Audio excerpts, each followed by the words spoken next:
আপা, আপনি এই সফরটাকে কিভাবে দেখছেন? পররাষ্ট্রমন্ত্রী যে সফর করছেন, এটা তো খুব পজিটিভ একটা দিক যে এই এই সফর দিয়ে কথা বললে হবে না, এটা শুরু থেকে বলতে হবে। দেখেন, যখন নতুন প্রধানমন্ত্রী যখন শপথ নিলেন, তখন ভারতের প্রধানমন্ত্রী তার রিপ্রেজেন্টেটিভকে পাঠিয়েছেন সেখানে।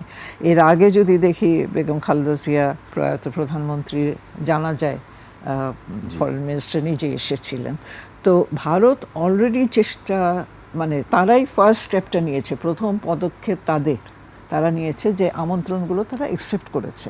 এটা তো অফিসিয়ালি দাওয়াত দেওয়া হয়েছে সবাইকে যারা আসবে, তার মধ্যে তারা আমন্ত্রণ অ্যাকসেপ্ট করেছে বা নিজে থেকে উৎসাহ দিয়ে করে বলেছে এবং এসেছে। দুটো জায়গায় তারা উপস্থিত ছিল। তার মানে কি? তার মানে ভারত নিজেও চায় যে বাংলাদেশের সাথে যে বৈরী সম্পর্ক গড়ে উঠেছিল গত 1-1.5 বছরে শেখ হাসিনা যাওয়ার পরে, সেইটাকে তারা উন্নত করতে চায়। তারাও জানে যে শেখ হাসিনা আরেকবার এই দেশে এসে ওই জায়গায় বসার কোনো সম্ভাবনা আর নাই। বাংলাদেশের মানুষ তাকে একেবারেই নিশ্চিন্ত করে দিয়েছে এবং তার দলকেও নিশ্চিন্ত করে দিয়েছে। হয়তো দল ফিরে আসবে কোনো একদিন, অন্য কোনো রাজনৈতিক লোক মানে নিয়ে, লিডারশিপ নিয়ে, কিন্তু যদি ফিরে আসে, কিন্তু ওনাকে নিয়ে আর আসবে না, এটা আমার বিশ্বাস। এবং ভারত সেই জন্য নতুন করে সম্পর্ক গড়ে তুলতে চেষ্টা করছে। সুতরাং সেই প্রেক্ষিতে এই পররাষ্ট্রমন্ত্রীর এই ভিজিটটা খুবই মূল্যবান, খুবই সময়োপযোগী। এবং এখন যেটা করণীয় সেটা হলো যে দ্বিপাক্ষিক বিষয়গুলো আছে। দেখেন, ডিসেম্বরে আমাদের গঙ্গা চুক্তি শেষ হয়ে যাবে। এটা তো আবার, ওটা তো 30 বছরের চুক্তি ছিল। এখন এটা কি 30 বছরের জন্য আরেকটা চুক্তি করবে, 50 বছরের জন্য করবে, না 3 বছরের জন্য করবে? চুক্তি তো আরেকটা করতে হবে। তো এইগুলোর জন্য এখনই সময়। তিস্তা চুক্তির ব্যাপারে আপনি কি আশাবাদী? তিস্তা চুক্তি তো একা সেন্ট্রাল গভর্নমেন্টের উপরে নির্ভরশীল নয়, এবং সামনে তো ইলেকশন ওদের, আর পশ্চিমবঙ্গে তো ইলেকশন। তো এই ইলেকশন যখন হবে তখন বোঝা যাবে যে এইবার যখন, মানে এইবার বলতে আগের বার যখন তিস্তা চুক্তিটা হওয়ার কথা ছিল, তখন মমতা ব্যানার্জি সবচেয়ে বড় বাধা হয়ে দাঁড়িয়েছিলেন। উনি যদি আবার সরকার গঠন করেন, তাহলে উনি তো আবারও তাই করবেন, বাধাই দিবেন। যদি এটা সেন্ট্রাল গভর্নমেন্টের হাতে থাকে, যদি বিজেপি আসে, তাহলে হয়তো সেই জিনিসটা অন্যরকম হবে। হয়তো কেন, নিশ্চয়ই অন্যরকম হবে সেন্ট্রাল গভর্নমেন্ট যদি ভিন্নভাবে তাকায়। কিন্তু ভারতেও তো ইলেকশন, সম্পূর্ণ ভারতেই তো ইলেকশন, খালি তো স্টেট ইলেকশনগুলো না, এগুলো তো। তো সুতরাং ইলেকশনের পরে কি হবে দেখা যাক। ভারতের নিজের স্বার্থে তারা কিন্তু বাংলাদেশের সাথে সম্পর্ক ভালো করার চেষ্টা করছে।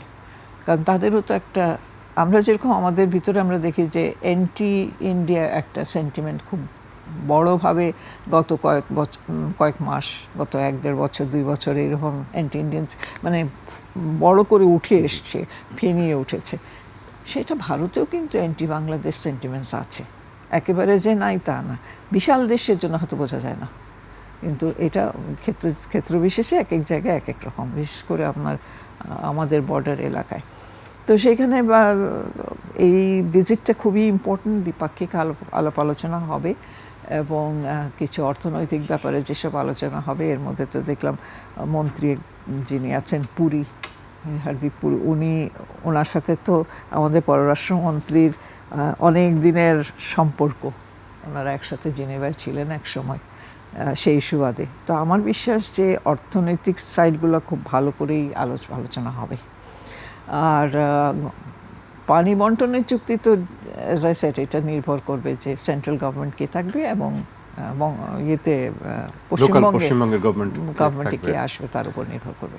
আরেকটি কথা আপনার কাছে আমি জানতে চাই, আপনি বলছিলেন বর্ডারের কথা। বর্ডারের আমরা একটি খবর কয়েকদিন আগে দেখেছি, বিএসএফ এর পক্ষ থেকে একটি খবর দিয়েছে যে তারা অনুপ্রবেশ ঠেকাতে তাদের বর্ডার এলাকায় যেসব জায়গায় তাদের ফেন্স বা বেড়া নেই, সেই সব জায়গায় তারা কুমির এবং বিষাক্ত সাপ ছাড়ার একটা কথা সম্ভাব্যতা যাচাই করছে।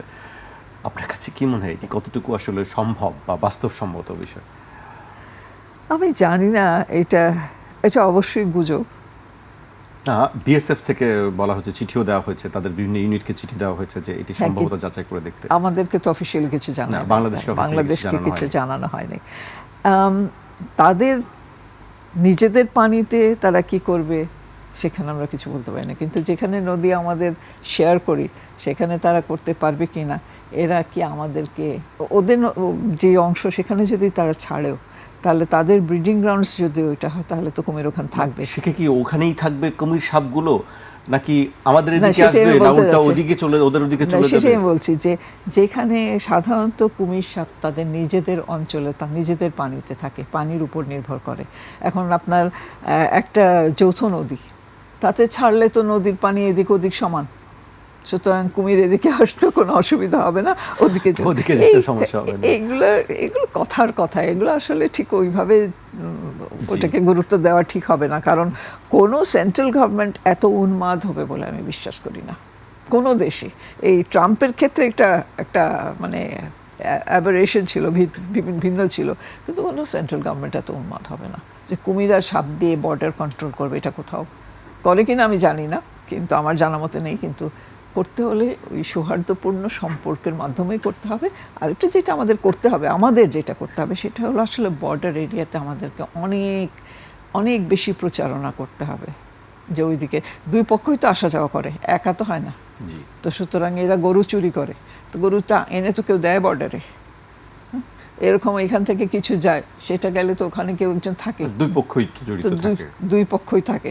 তো দুই পক্ষকে ওরা তাদেরটাকে করবে, আমরা আমাদের পক্ষকে আমরা ভালো করে মানে ট্রেনিং দিতে হবে, লোকাল যে লোকজন সেখানে, এবং ওখানে আপনার সুরক্ষা মেনটেন করার জন্য একটা ভালো পজিশনে আনতে হবে, কোনো একটা আনআর্মড প্রোটেকশন থাকবে, সেইভাবে করা যাবে। কিন্তু কুমিরা সাপ দিয়ে কোনো বর্ডার করা যাবে বলে মনে করি না, এটা তো আলকাট্রাজ না।